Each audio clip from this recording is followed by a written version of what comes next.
یا نبی سلام علیک، یا رسول سلام علیک، یا حبیب سلام علیک، صلوات اللہ علیک۔ اللہ اکبر۔ تو کہتے ہیں حضرت عبداللہ بن عمر کہ ہم حضور کی مجلس میں بیٹھے تھے کہ حضور نے فرمایا جنتی دیکھنے کا شوق ہے؟ تو صاحب نے کہا حضور کیوں نہیں؟ فرمایا دروازے پہ نگاہیں جما لو، جو پہلا شخص مسجد میں داخل ہوگا وہ جنتی ہوگا۔ اب کہتے ہیں ہماری نظریں دروازے پہ لگ گئیں، انتظار تھا کہ کون خوش نصیب ہے کہ جو آئے اور حضور نے اس کے لیے بشارت دے دی ہے کہ وہ جنتی ہوگا۔ ایک بوڑھے بزرگ آئے، تازہ وضو کی وجہ سے ان کے آثار وضو چمک رہے تھے، داڑھی پر تازہ پانی کے آثار تھے، جوتا انہوں نے بائیں ہاتھ میں پکڑا ہوا تھا اور مسجد میں داخل ہوئے۔ اگلا دن آیا تو حضور نے پھر فرمایا جنتی دیکھنے کا شوق ہے؟ ہم نے کہا حضور کیوں نہیں؟ فرمایا دروازے پہ دیکھو، جو شخص بھی مسجد میں اب داخل ہوگا وہ جنتی ہوگا۔ ہم نے دیکھا تو وہی بزرگ تشریف لائے، تازہ وضو کے آثار چہرے پہ تھے، جوتا بائیں ہاتھ میں پکڑا تھا۔ تیسرے دن حضور نے پھر فرمایا جنتی دیکھنے کا شوق ہو تو دروازے پہ دیکھو، جو پہلا شخص اندر داخل ہوگا وہ جنتی ہوگا۔ کہتے ہیں جب نظریں دروازے پہ جمی تو وہی بزرگ نمودار ہوئے اور حالت بھی وہی تھی۔ کہتے ہیں کہ جب مجلس اختتام کو پہنچی، لوگ گھروں کو پلٹے تو میں اس بزرگ کے پیچھے چل پڑا۔ میں نے کہا کہ بابا جی میری والد گرامی سے کوئی شکر رنجی ہو گئی ہے تو میں کچھ دن تمہارے ساتھ گزارنا چاہتا ہوں، تو کیا مجھے آپ اپنے ہاں رکنے کی اجازت دیں گے؟ انہوں نے کہا آ جاؤ، کوئی بات نہیں۔ وہ مجھے اپنے گھر لے گئے۔ کہتے ہیں میری لالچ یہ تھی کہ میں دیکھوں کہ یہ عمل کون سے کرتے ہیں، کہ رسول کریم نے فرمایا جنتی دیکھنا ہے تو دروازے پہ دیکھو۔ تینوں دن یہی دکھائی دیتا رہا تو میں اس لالچ میں ساتھ تھا۔ خیر رات پڑی تو انہوں نے مجھے بستر لگا دیا اور ساتھ ہی چارپائی پہ خود بھی لیٹ گئے، لیکن میں طاق میں تھا کہ میں دیکھوں کہ رات کو یہ عبادات کس کس قسم کی کرتے ہیں۔ تو بظاہر تو میں لیٹ گیا اور سو گیا، لیکن میں جاگ رہا تھا اور میں اس طاق میں تھا کہ ان کے معمولات دیکھنے۔ ساری رات گزر گئی، وہ سوئے رہے۔ ہاں ایک عمل میں نے ان کا دیکھا کہ جب وہ کروٹ بدلتے تھے رب کا نام لیتے تھے، اس کے علاوہ کوئی معمول نہیں تھا۔ صبح اٹھے، میں بھی اٹھا، فجر پڑی، سارا دن معمولات میں گزرا، باغ میں گئے، گوڈی کی، کھجوریں توڑی، جو بھی معمولات تھے، ظہر پڑی، کھانا کھایا، دوپہر عصر ہوئی، مغرب ہوئی، اگلی رات ہوئی تو پھر میں طاق میں رہا۔ شاید کل میری وجہ سے اپنے معمولات انہوں نے ترک کر دی ہوں، تو جو عادی ہو تو ایک رات تو اوکھا سوکھا ترک کر لیتا ہے تو اگلی رات اس کو پھر مشکل ہو جاتی ہے، تو آج تو اپنے معمولات پہ آ جائیں گے۔ طاق میں رہا لیکن پھر اسی معمول میں کہ ڈٹ کے سوئے، کروٹ بدلتے ہوئے رب کا نام لیتے رہے۔ تیسرا دن پھر یوں ہی گزر گیا اور رات پڑی تو پھر وہ سوئے، تو بس معمول کی نیند، کروٹ بدلیں تو رب کا نام۔ جب صبح اٹھے، ناشتے پہ بیٹھے تو میں نے کہا میری ابا جی سے کوئی لڑائی نہیں ہوئی تھی، میں صرف اس لیے آپ کے پاس آیا تھا کہ میں دیکھنا چاہتا ہوں کہ آپ عمل کون سا کرتے ہیں، کیونکہ رسول کریم نے ارشاد فرمایا کہ جس نے جنتی دیکھنا ہے دروازے پہ دیکھو، 3 دن آپ ہی دکھائی دیتے رہے۔ تو میں یہ دیکھنا چاہتا تھا کہ آپ کے معمولات کیا ہیں، لیکن شاید آپ نے میری وجہ سے اپنے معمولات ترک کیے رکھے۔ تو وہ بزرگ فرمانے لگے نہیں اے عبداللہ، میرے وہی معمولات ہیں جو تم نے دیکھے، تمہاری وجہ سے میں کوئی معمول ترک نہیں کیا، یہی میرا معمول زندگی ہے۔ لیکن تم بھی جستجو میں آئے ہو، شوق میں آئے ہو، میں تمہیں بتا دوں کہ میرے پاس عمل کون سا ہے جو تم دیکھنے آئے تھے۔ تو کہا وہ عمل وہ ہے جو تم دیکھ نہیں سکے، لیکن میں تمہیں خود بتا دیتا ہوں، اور وہ یہ ہے کہ اے عبداللہ بن عمر، یہ جو میرے سینے میں دل رکھا ہے نا، اس میں کسی مومن کا بغض نہیں ہے، اس میں کسی مومن کا بغض نہیں، یہ صاف ہے، یہ شفاف ہے۔ تو جب یہ دل پاک ہوگا، دل ستھرا ہوگا، پھر جنت کی راہیں ملیں گے۔ ہم نے اپنے دل میں کیا کیا رکھا ہوا ہے، اس کا بغض، اس کی دشمنی، اس سے بیر، یہ آگے چلا گیا ہم پیچھے رہ گئے، اس کو یہ منصب مل گیا میں کہاں کھڑا ہوں، یہ ہم اکٹھے چلے تھے یہ بہت آگے نکل گیا، رشتہ دار کی ٹینشن، ہمسایوں کا مسئلہ، شریکوں کے معاملے، کیا کیا معاملے اس چھوٹے سے دل میں رکھے ہوئے۔ ہم نے اس دل کو نفرتوں سے بھر دیا، اس کو پیار سے بھرنا تھا۔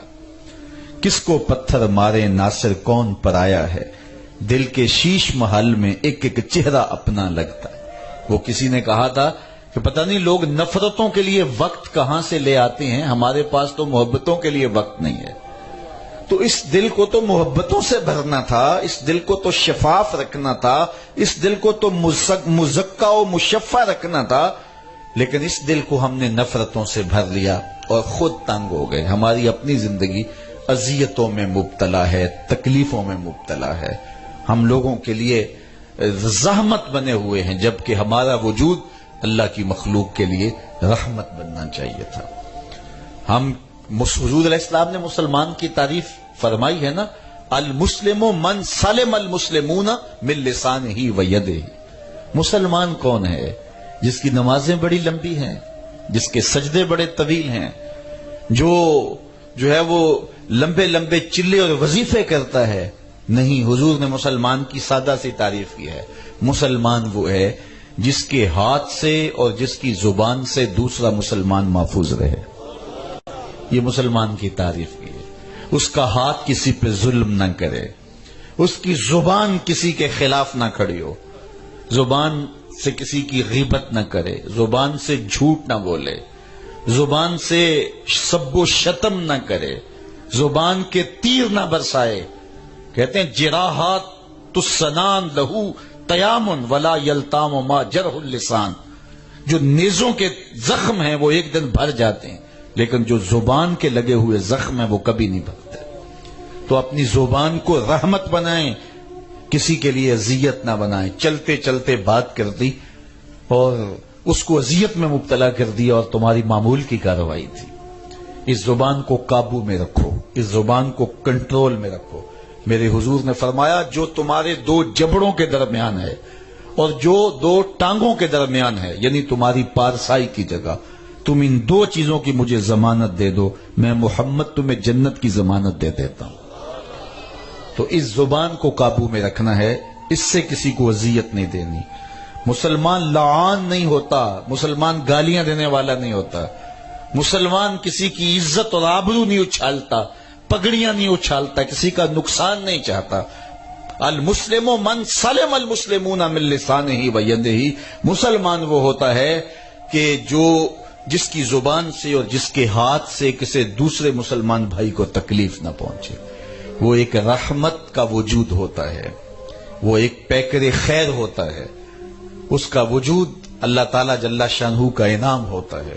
تو اس کی مخلوق کو راحت پہنچائیں، اس کی مخلوق کے لیے رحمت بن جائیں اور لوگوں کے دکھ درد بانٹیں، ان کی اذیتیں ختم کریں۔ بھلے تمہارا کوئی دشمن ہی کیوں نہ ہو، اس کے ساتھ بھی خیر خواہی کرو، اس کے ساتھ بھی اچھائی کا سلوک کرو، وہ دشمن بھی ایک دن تمہارا دوست بن جائے گا۔ میرے حضور کی سیرت اگر آپ پڑھیں تو لوگوں نے کیا کچھ نہیں کیا ہے، لیکن طائف کے بازاروں میں جب پتھروں سے حضور کو لہو لہان کر دیا اور نالین خون سے بھر گئے تو آقا کریم سے کہا ان کے لیے بد دعا کر دیجئے، فرمایا میں زحمت نہیں رحمت بن کے آیا۔ تو پھر کیا اس کے نتیجے برآمد ہوئے؟ ایک لفظ اس وقت حضور نے کہا تھا، مجھے ان کی نسلوں سے ایمان کی توقع ہے، یہ نہیں تو ان کی نسلیں ایمان لے آئیں گی۔ تبلیغ کا صلہ نقد ہی ہم لے لیتے ہیں کہ ابھی ہمیں فارغ کرو، نہیں، کبھی دوسری نسل پر بھی صلہ چھوڑنا پڑتا ہے۔ فرمایا مجھے ان کی نسلوں سے ایمان کی توقع۔ اور کیا ہم اس بوڑھی عورت کا تذکرہ بھول جاتے ہیں جو اپنے گھر کے تھڑے پر اپنا سامان باندھ کے بیٹھی تھی؟ اس نے سنا تھا کہ یہاں ایک جادوگر رہتا ہے جو لوگوں کے دھرم لوٹ لیتا ہے، اور وہ منتظر تھی کوئی آئے اور اس بوجھ کو میرے کندھے پر لاد دے اور میں اپنے میکے چلی جاؤں۔ ساری زندگی بتوں سے وفا کرتے گزاری ہے، تو کہیں ایسا نہ ہو کہ جادوگر مجھے ملے اور میرا دین چھین لے۔ میں نے لات، منات، حبل، عزا، یعوق اور یعوس اور نصر کی پیروی کی ہے، میں نے اپنے آباء و اجداد کے معبودوں کو مانا ہے، سنا ہے جو اسے ملتا ہے اس کا دین ہی لوٹ لیتا ہے۔ تو میں شہر ہی چھوڑ جاتی ہوں. ساری عمر بتوں کی وفا میں گزاری, میرا بڑھاپا خراب نہ ہو جائے, میں چھوڑ جاتی ہوں شہر کو. منتظر بیٹھی تھی سامان رکھ کے کہ حضور ہی آ گئے. سامان دیکھا تو کہا کہ بڑھیا نے کہا کہ بھتیجے یہ سامان میری کمر پہ رکھ دو. حضور نے سامان اٹھایا, بھاری تھا. بڑھیا کو دیکھا تو کمزور تھی, لاٹھی ٹیک کے چل رہی تھی. کیسے حضور گوارا کرتے کہ اس کی کمر پہ رکھ دیتے.